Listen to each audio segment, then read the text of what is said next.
Assalamualaikum warahmatullahi wabarakatuh. Yang terhormat Se- Bapak Rofiin MAG selaku dosen pembimbing dan Bapak Agung Guritno SSMPD selaku dosen penguji.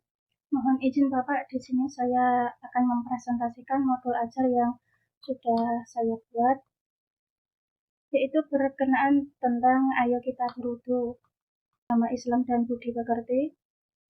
Untuk profil pelajar Pancasilanya, di sini saya mencantumkan beriman dan bertakwa kepada Tuhan Yang Maha Esa. Pelajar rahmatan lil alamin, yang pertama satu, memahami hikmah wudhu. Dengan memahami makna wudhu, peserta didik belajar menjaga hubungan mereka dengan Allah melalui ibadah yang bersih dan benar. Kemudian di sini untuk sarana dan prasarannya, saya cantumkan ruang kelas, LCD, proyektor, laptop, buku. Bukunya nanti buku paket pendidikan agama Islam dan Budi Pekerti, ada buku LKS PAI juga, gambar kartun tentang tata cara urutan berwudu dan rukun wudu serta syarat wudu. Nah, target peserta didiknya, saya mengambil kelas 2 yang berjumlah 13 peserta dan reguler atau bukan berkebutuhan khusus. Model pembelajarannya maneka problem based learning atau PBL. Tujuan pembelajarannya, yang pertama, peserta didik dapat memahami pengertian berwudu, rukun wudu, syarat wudu, dan hal-hal yang membatalkan wudu. Yang kedua, peserta didik dapat menyebutkan rukun wudu, syarat wudu, dan hal-hal yang membatalkan wudu. Yang ketiga, peserta didik dapat menjelaskan pentingnya berwudu sebelum ibadah sholat. Untuk kriteria ketercapaian tujuan pembelajaran, yang pertama, peserta didik dapat memahami pengertian wudu, rukun wudu, syarat wudu, dan hal-hal yang membatalkan wudu dengan benar. Untuk kriteria ketercapaian tujuan pembelajaran, yang pertama, peserta didik dapat memahami pengertian wudu, rukun wudu, syarat wudu, dan hal-hal yang membatalkan wudu dengan benar. Untuk pertanyaan pemantik, di sini saya mencantumkan 4, yaitu 1. Apa yang kalian ketahui tentang berwudu? Kegiatan pembelajaran, untuk pembelajaran pertemuan ke-1, saya melakukan pembukaan, memasuki ruang kelas dengan mengucapkan salam. Kemudian guru dan peserta didik memulai pembelajaran dengan berdoa bersama. Guru menanyakan peserta didik dari segi kesiapan alat tulis, kebersihan kelas, serta kerapian peserta didik sebelum belajar bersama. Guru menyampaikan tujuan pembelajaran yang berkaitan dengan materi pembelajaran. Untuk kegiatan inti, guru menggunakan metode tanya jawab pertanyaan pemantik kepada peserta didik apa yang diketahui tentang berwudu. Guru memberikan materi berwudu dengan memperlihatkan materi wudu, meliputi pengertian wudu, rukun wudu, syarat wudu, dan hal-hal yang membatalkan wudu. Untuk kegiatan penutup, di sini guru mengevaluasi pelajaran hari ini dengan menanyakan kepada peserta didik apakah sudah paham dengan materi yang telah disampaikan dan dipersilahkan bertanya apabila belum paham. Kesimpulan pada pertemuan hari ini adalah guru menjelaskan materi tentang pengertian berwudu, rukun wudu, syarat wudu, dan hal-hal yang membatalkan wudu, serta pentingnya berwudu sebelum melaksanakan ibadah sholat. Guru menggunakan metode tanya jawab untuk membantu dalam penyampaian materi. Proses pembelajaran diharapkan berjalan lancar dan peserta didik paham dengan materi yang disampaikan oleh guru. Ya, Bapak. Monggo dipersilahkan Pak Agung Guritno. Yes. Baik, terima kasih Pak Rofiin. Bu Ana bisa dengar suara saya, J? Ya. Pertanyaannya, Ibu.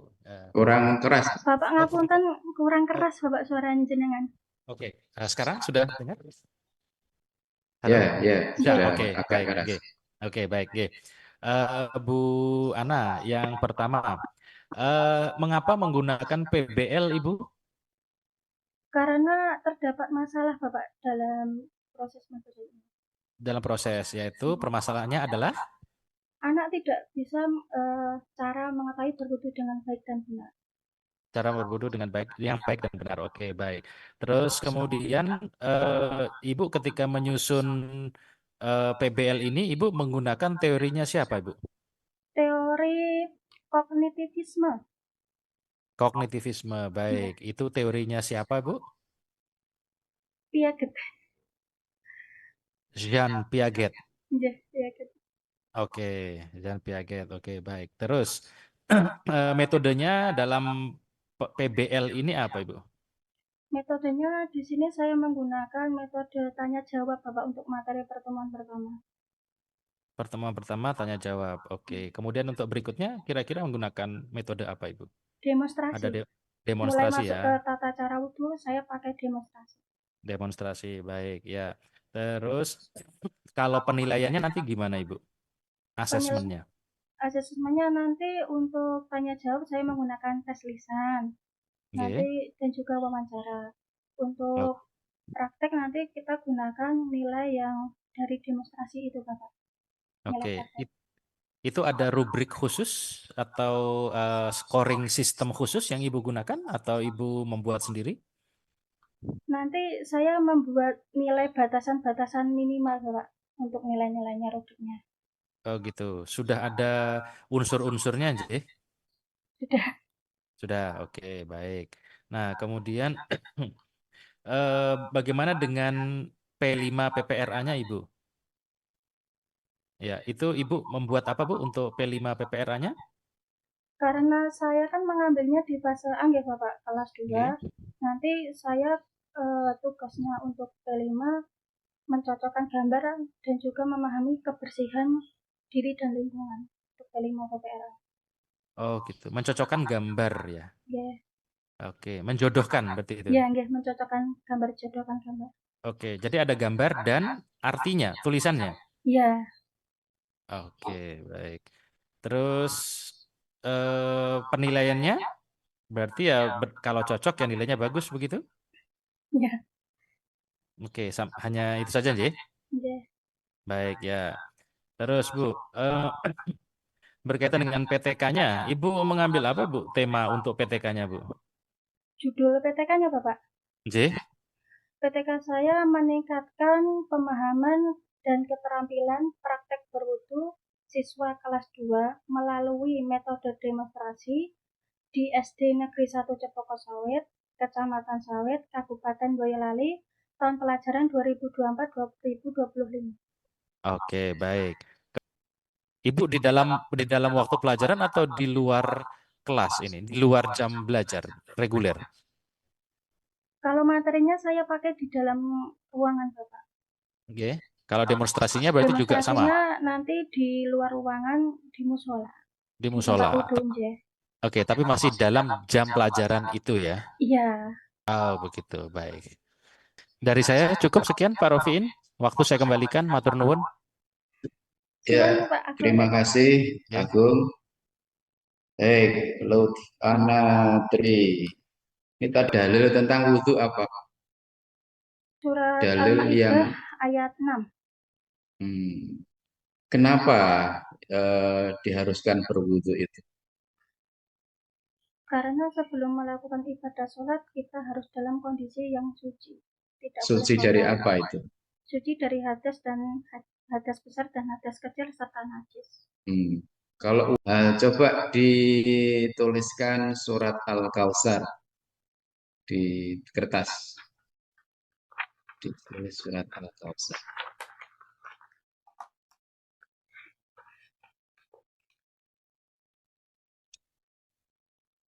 Kan Bapak? Ini ya sekarang ditunjukkan ke saya. Agak dekat lagi. Tampilkan apa itu ini, silakan dibaca. Kelihatan ya? Okay. Nomor 3 dibaca. Nomor 3. Ya. Bismillahirrahmanirrahim. Ya ayyuhalladzina amanu qu anfusakum wa ahlikum naran wa quduha an-nasu wal hijaratu 'alaiha malaikatu ghiladun shidadun la ya'suna Allaha ma amrahum wa yaf'alu ma yu'marun. Nomor 5. Alam tara kaifa daraballahu masalan طيبة كشجرة طيبة أدلها ثابت وفرعها في السماء تؤتي أكلها كل حين بإذن ربها ويضرب الله الأمثال للناس لعلهم يتذكرون. Nomor 8. ادع إلى سبيل ربك بالحكمة والموعظة الحسنة وجادلهم بالتي هي أحسن إن ربك هو أعلم بمن ضل عن سبيله وهو أعلم بالمهتدين. Ya, baik. Gak usah terburu-buru kalau baca ya. Panjang pendeknya diperhatikan makhrajnya ya biar lebih bagus lagi. Ya, baik, cukup. Bisa meninggalkan Zoom. Iya, Bapak. Terima kasih, Bapak. Assalamualaikum. Ya.